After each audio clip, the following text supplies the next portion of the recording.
For 7 years, my wife's family called me the charity case. When I got rich, they suddenly didn't remember signing a prenup. Her sister even brought a lawyer to dinner. So I smiled, unzipped my bag, and what I pulled out left every one of them speechless. I, 34M, thought I'd married for love. Turns out, I was just the family charity project. Let me start from the beginning. 7 years ago, I was broke. Not just regular broke.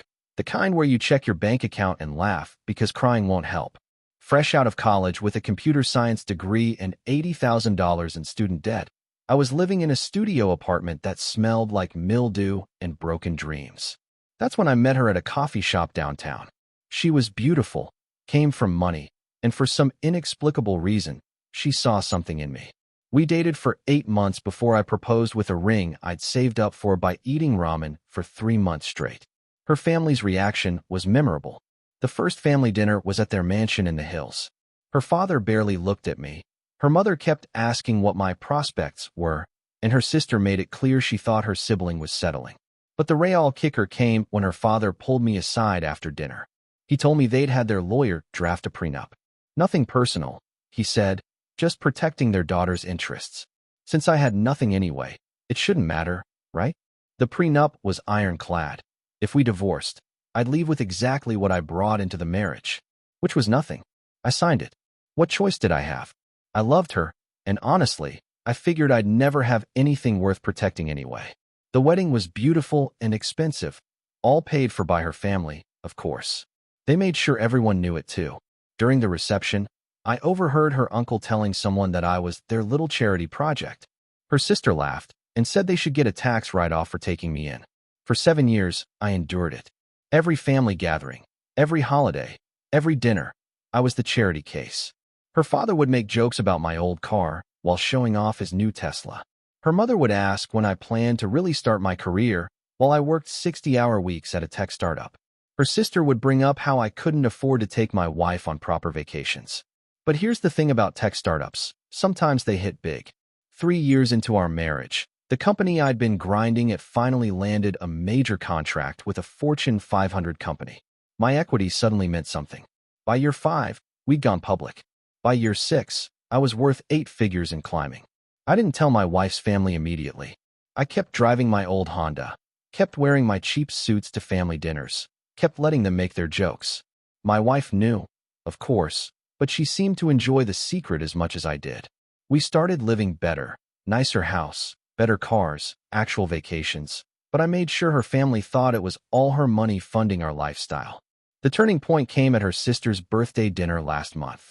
The whole family was there, and they were in rare form. Her father made his usual comment about how I should be grateful they'd accepted me despite my limitations. Her mother wondered aloud if I'd ever amount to anything. Her sister's new boyfriend, some hedge fund guy, kept making jokes about people who marry up. That's when her sister dropped the bomb. She'd been talking to a lawyer friend about divorce law, just out of curiosity, she claimed. Apparently, they'd been discussing how prenups could sometimes be challenged, especially when there were significant changes in circumstances. Her father got very interested very quickly. He started asking questions about the prenup they'd made me sign, whether it was still valid, what would happen if we ever divorced. Her sister mentioned that her lawyer friend would love to review our situation, just to make sure everything was still properly protected. My wife looked uncomfortable, but said nothing. I just smiled and nodded along. That's when they invited themselves over for dinner the following Sunday. Her sister would bring her lawyer friend, just for a casual chat about legal matters. Nothing formal, they assured us. Just looking out for the family's interests. I spent that week preparing. Not legally, I had my own lawyers for that. But emotionally, mentally, strategically, this was going to be the night I'd been waiting 7 years for. Sunday came. The whole family showed up, her parents, her sister, her sister's boyfriend, and a sharp-dressed woman who introduced herself as the lawyer. They made small talk over appetizers, but I could feel the tension building. They were circling like sharks who'd smelled blood in the water. After dinner, her father suggested we all move to the living room to chat. The lawyer opened her briefcase and pulled out some papers. She began explaining how prenups could sometimes be invalidated due to changed circumstances, lack of proper legal representation, or failure to fully disclose assets. Her sister jumped in, saying they'd done some research into my current situation. Apparently, They'd figured out about my company, my success, my net worth. The numbers had surprised them, she said with a fake smile. They were just concerned that the old prenup might not reflect our current reality. Her father was more direct. He said they were worried about their daughter's security and wanted to make sure she was properly protected now that there were actual assets involved. The lawyer nodded along, suggesting that perhaps we should consider updating our legal arrangements. I listened to it all with a smile. My wife sat quietly beside me, looking increasingly uncomfortable as her family laid out their plan to essentially void the prenup that had protected their precious assets for 7 years. When they finished their presentation, they all looked at me expectantly. The lawyer had even brought new papers for us to review. I reached down beside my chair and unzipped my bag. The room went completely silent as I pulled out a thick manila folder. I set it on the coffee table and opened it slowly, deliberately. Inside were copies of every text message, every email, every recorded conversation from the past 7 years. Her sister calling me the charity case in writing. Her father's emails to business associates joking about his daughter's pet project husband. Her mother's voicemails to relatives explaining how they were stuck with me. But that wasn't the best part. I also had documentation of every gift, every loan, every financial assistance her family had provided over the years. The wedding they'd paid for, which I'd carefully tracked and calculated with interest. The car repairs they'd covered when mine broke down. The apartment deposit they'd helped with before we bought our house. Even the family vacations they'd insisted on paying for, claiming I couldn't afford them.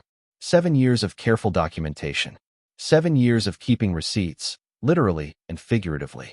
I explained to the room that while they'd been treating me like their charity case, I'd been keeping track of every dollar. And now that they wanted to renegotiate our prenup to get access to my assets, I thought it was only fair that we also address the debt I owed their family. The total, with reasonable interest calculated over 7 years, came to just over $247,000. I pulled out a cashier's check made out to her father for the full amount. The silence was deafening. Her father's face went through several color changes. Her mother's mouth fell open. Her sister looked like she'd been slapped. The lawyer quietly started putting her papers back in her briefcase. I told them I appreciated everything they'd done for us over the years, and now that I could afford it, I wanted to pay them back every penny. No more charity. No more jokes about being their project. We were even.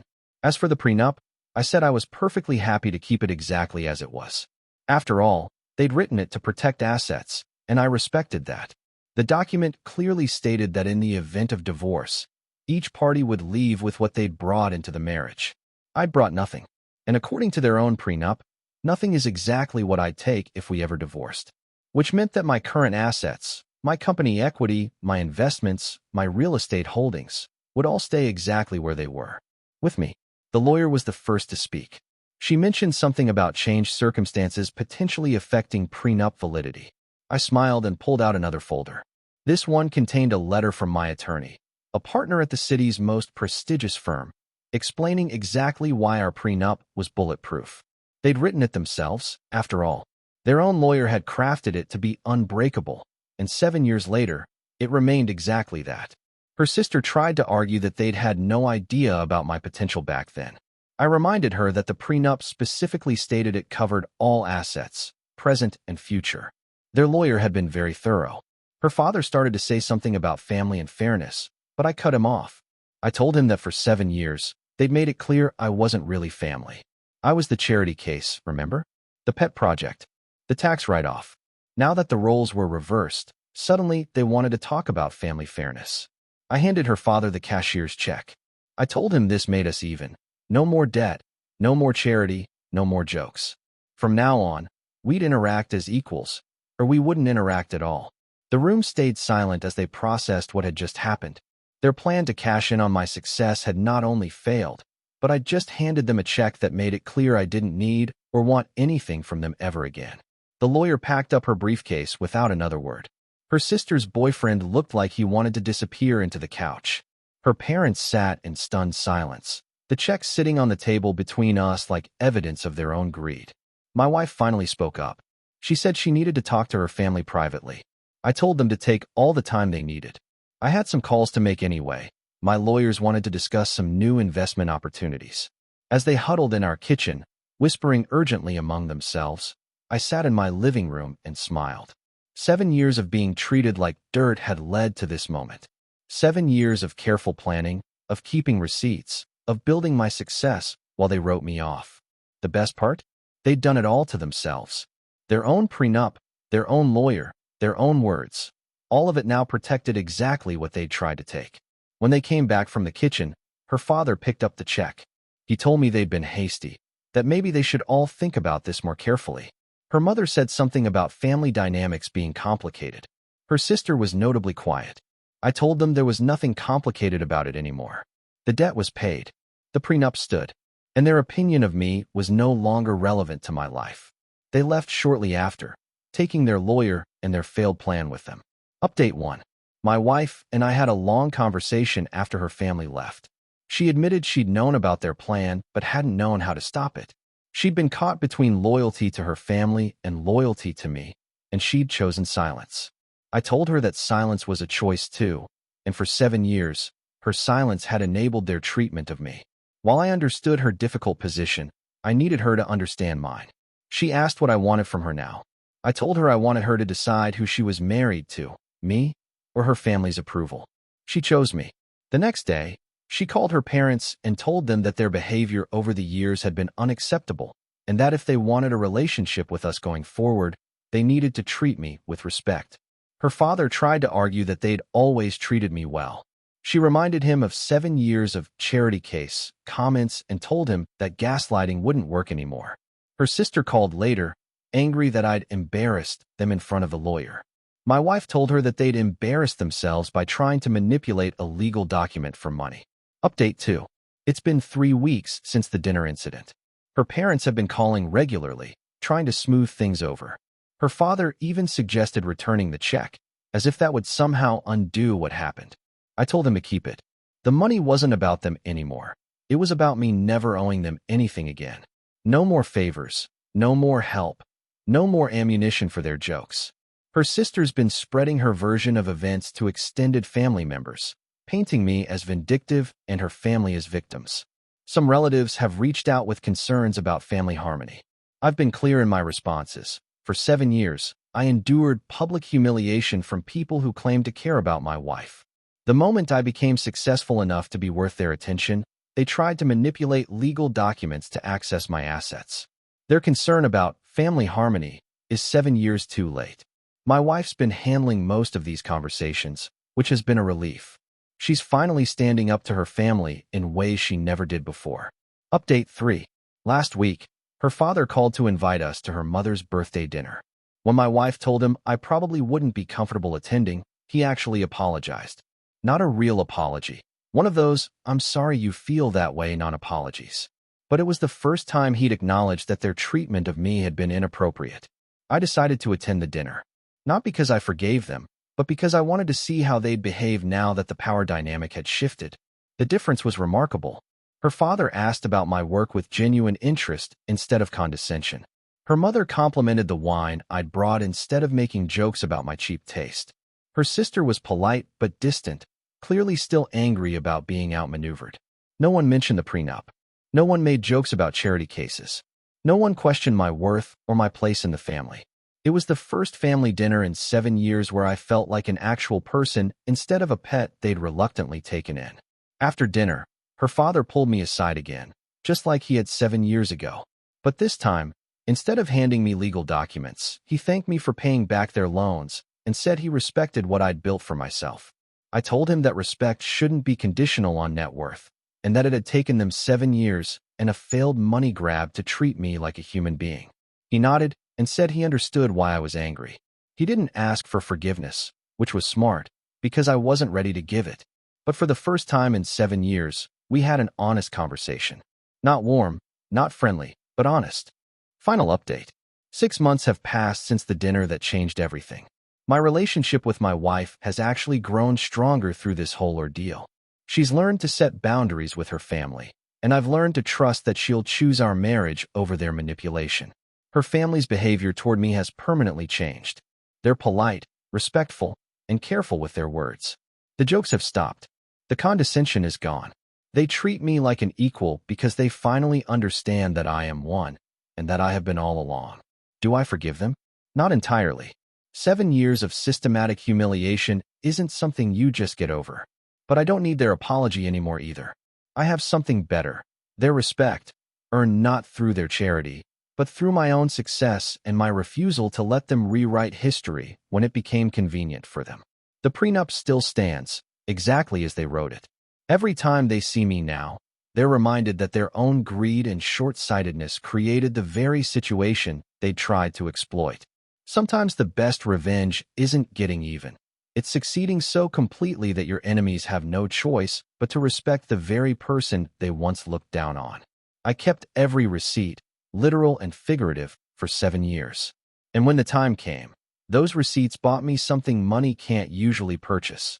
The satisfaction of watching people who'd written me off realize they'd made a very expensive mistake. The charity case became the benefactor. The pet project became the success story. And the prenup they'd used to protect themselves became the document that protected me. Justice isn't always swift, but sometimes it's absolutely perfect. Thank you for watching. If you enjoyed this story, please hit that subscribe button. Don't forget to give it a thumbs up and share it with friends or family who might enjoy it too. Your support means a lot. And if you have any thoughts, questions, or story ideas, drop them in the comments below. I'd love to hear from you. See you in the next story.